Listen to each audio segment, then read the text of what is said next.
Assalamualaikum warahmatullahi wabarakatuh. Salam sejahtera untuk kita. Bertemu kembali bersama Koop TV, TV-nya Rakyat Indonesia. Saya Sarmila hari ini akan membicarakan tentang Koperasi Desa Merah Putih yang baru saja di launching pembentukannya oleh Bapak Presiden Prabowo pada tanggal 21 Juli 2025, yang pembentukannya ini ternyata telah didirikan di lebih dari 80.000 desa dan kelurahan seluruh Indonesia. Oleh karena itu telah hadir bersama kita hari ini Bapak Sujatmiko. Ya, beliau adalah sebagai seorang tokoh koperasi sekaligus politisi yang mengamati perkembangan koperasi di Indonesia. Yuk kita bincang-bincang dengan beliau. Pak Miko, apa kabar? Baik, Alhamdulillah. Terima kasih atas kehadirannya di Koop TV ya.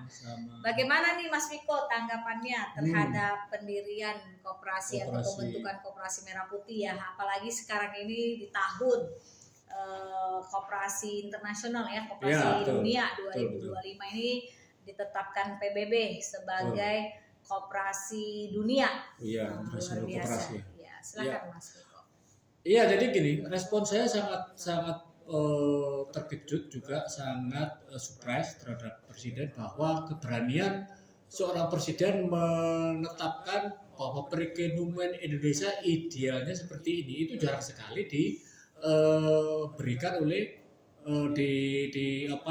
diterbitkan oleh semua presiden gitu loh. Jadi beliau itu sudah punya frame begini loh bentuk perekonomian Indonesia. Karena apa? Diamanahkan oleh Undang-Undang Dasar 45 pasal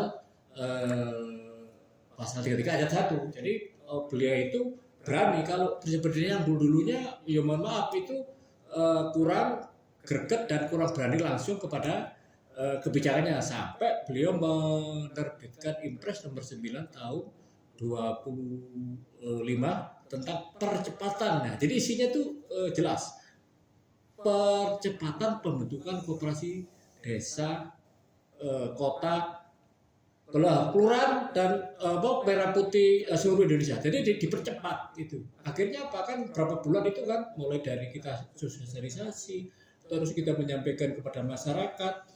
Nah, terus itu dibuat jadwalnya. Nah, ke notaris, pertama Pak Musdes, dari Musdes terus dibentuk pengurus, dari bentuk pengurus terus dibawa ke notaris langsung kemarin itu tanggal 21 ada namanya launching kan. Nah, di Klaten itu. Jadi sangat apresiasi banget dan perlu didukung. Ya. Gitu. Nah, menurut Mas Miko, sekarang ini kesiapan koperasi Desa Merah Putih ini akan masuk ya ke model bisnis ya pada tahap berikutnya ya. Dan beberapa kemarin sudah dibuat mock up ya, contoh-contoh di beberapa lokasi mock up toko sembako yang saya lihat dengan apotik ya. Nah, itu banyak sekali dukungan dari BUMN, BUMD dan juga BUMDes dalam persiapan-persiapannya.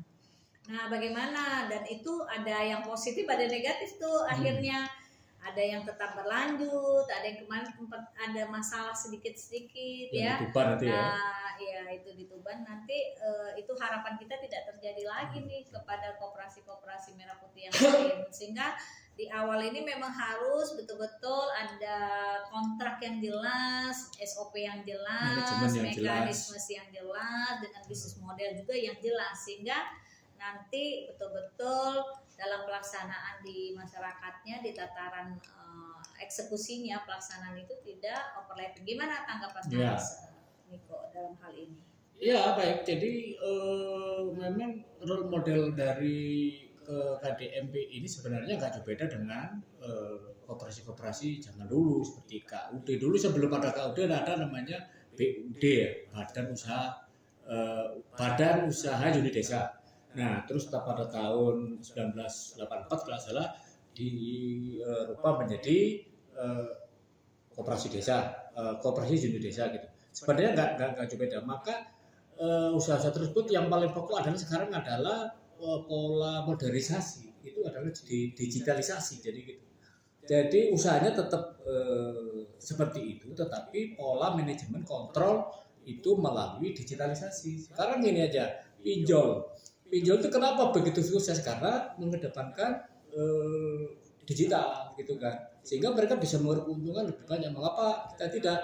Terus aplikasi Gojek, Grab, mereka digitalisasi. Mengapa kita tidak bisa melakukan? Misalnya kalau KDMP ini seluruh Indonesia ngumpul membuat aplikasi Gojek sendiri, malah lebih cakep.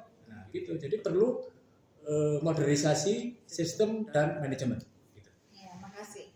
Mas Miko, kebetulan saya di handphone saya ini, saya juga sudah terdaftar menjadi anggota koperasi Merah Putih di tempat saya nih. KDMP Mobile, mereka sudah punya KDMP Mobile dan mereka akan masuk ke situ. Jadi digitalisasi sudah sudah pasti akan masuk gitu ya. Jadi menurut saya insya Allah sih digitalisasi akan menjadi kekuatan yang besar untuk perolehan kekuatan kita. Jadi gini, respon saya tentang digitalisasi tadi memang sangat perlu itu, perlu dikembangkan sedemikian rupa sehingga menjadi platform KDMP gitu loh. Jadi koperasi desa dan kelurahan ini bisa terintegrasi gitu. Jadi misalnya kita membuat unit atau mungkin platform usaha atau core business bisa berbasis digital, apa misalnya tentang misalnya usaha transportasi kayak Gojek, kayak Lalamu, itu kalau ditangani oleh koperasi Merah Putih, kita Captain Market udah jelas Pak, dan pengontrolan bisa, dan bahkan presiden pun bisa mengetahui neraca dari KDMP, begitu.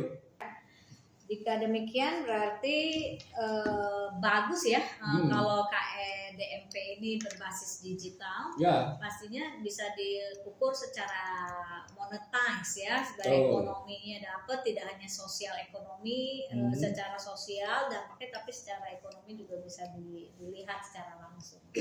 Kami mengharapkan koperasi desa Merah Putih ini bisa menjadi solusi mensejahterakan rakyat secara utuh dan penuh kepada masyarakat kedepannya, sehingga kedepannya itu tidak ada ketimpangan antara si kaya dan si miskin, begitu.